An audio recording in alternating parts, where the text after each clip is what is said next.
Welcome to the channel, everyone. I'm Gav, and you're listening to The Prosperity Game, where we simplify the world of marketing and turn it into something you can actually use. Whether you're running a business or just curious about how marketing really works behind the scenes, we're here to break things down, give you practical insights, and hopefully make you think about marketing in ways you hadn't before. If you like what you hear and want to stay in the loop with new episodes dropping daily, make sure to subscribe and hit the notification bell so you never miss a new podcast. Trust me, you'll want to stay updated as we dive deeper into these concepts. Podcast Episode 1: Understanding Core Marketing Concepts. Hey there, and welcome back to the Prosperity Game. I'm your host, Gav, and I'm super excited to kick off the very first episode of the podcast with a topic that's at the heart of everything we do as marketers: understanding core marketing concepts. Whether you're new to marketing or have been in the game for a while, these ideas are essential to grasp because they drive everything we do. In this episode, we're going to break down the core concepts that fuel successful marketing strategies, and I think you'll come away with a much clearer understanding of what makes marketing tick. All right, so let's start by answering a simple but important question. What is marketing?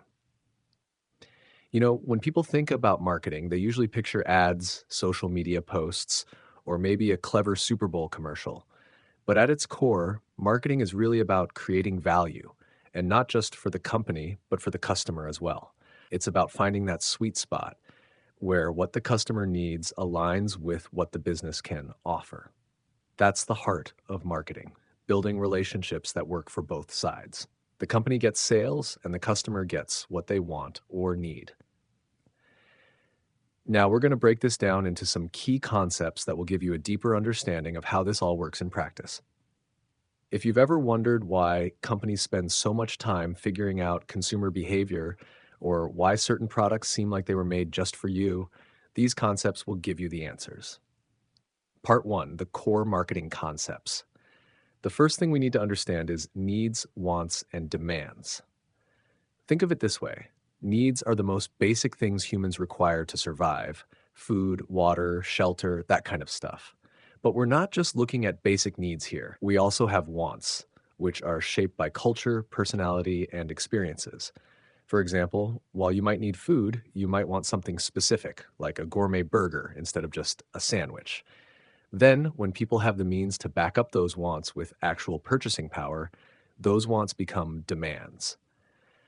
As marketers, our job is to figure out not just what people need, but also what they want, and most importantly, what they're willing to pay for. So, right out of the gate, marketing isn't about guessing. It's about understanding what motivates people and making sure our products and services align with that. When you get that right, you're already ahead of the game. Next up is market offerings. When I say market offerings, I'm talking about everything that a company puts out there to meet consumer needs and wants. It's not just the physical product, it's the whole package. Take Apple, for example. They don't just sell you an iPhone. They offer you an entire ecosystem of products and services. When you buy an iPhone, you're buying into an experience that includes apps, cloud storage, seamless connectivity with other Apple products. The iPhone is the product, but the market offering is the broader experience that meets a bunch of your needs, from communication to entertainment. Now, value and satisfaction are really at the heart of the whole marketing exchange. Value is the relationship between what a customer gets versus what they give up, whether that's money, time, or energy. As consumers, we're constantly doing these mental calculations. Is this product worth my money? Does it solve my problem, or does it just create more hassle? Satisfaction comes in when the product or service meets or even exceeds your expectations. That's why delivering value is so important. If the customer feels like they got more than they paid for, like, they're likely to stick around. Then we have exchanges and relationships. Marketing isn't just about making a sale and moving on. It's about creating long-term relationships.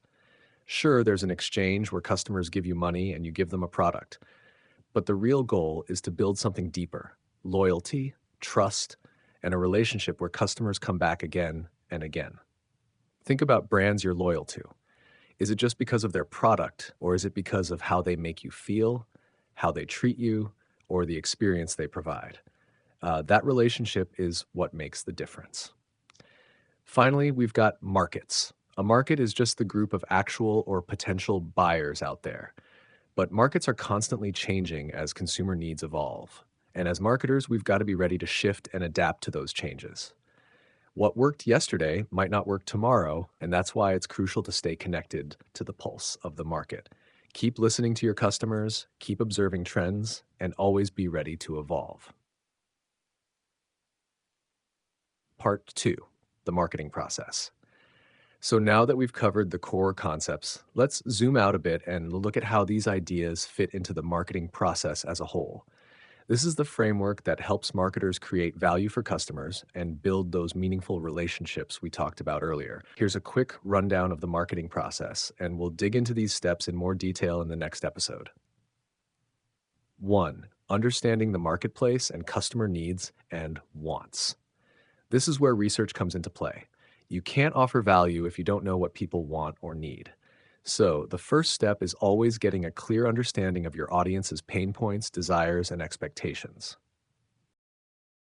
2. Designing a customer driven marketing strategy.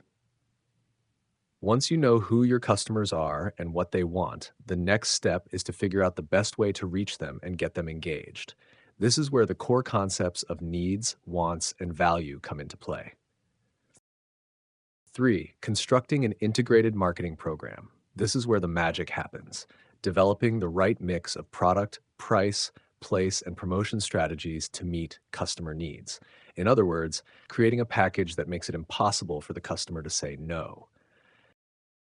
Number 4, building profitable customer relationships. Remember, it's not about one-time transactions, it's about long-term relationships. You want to create loyalty and keep customers coming back for more. 5. Capturing value from customers to create profits and customer equity. Finally, once you've built those relationships and provided that value, the profits and long-term success follow naturally. And that's a wrap for today. We've laid the groundwork by understanding these core marketing concepts. And trust me, these ideas are going to come up over and over again as we continue this journey. They're the building blocks of effective marketing. And if you get these right, you'll be well on your way to creating strategies that actually work. Next time, we're going to dive deeper into the marketing process and look at how you can take these core concepts and turn them into real-world strategies that deliver results.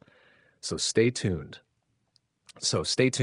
If you found this episode helpful, make sure to subscribe, leave a review, and share it with anyone you think might find it useful. Thanks for tuning in, and I'll see you in the next episode of The Prosperity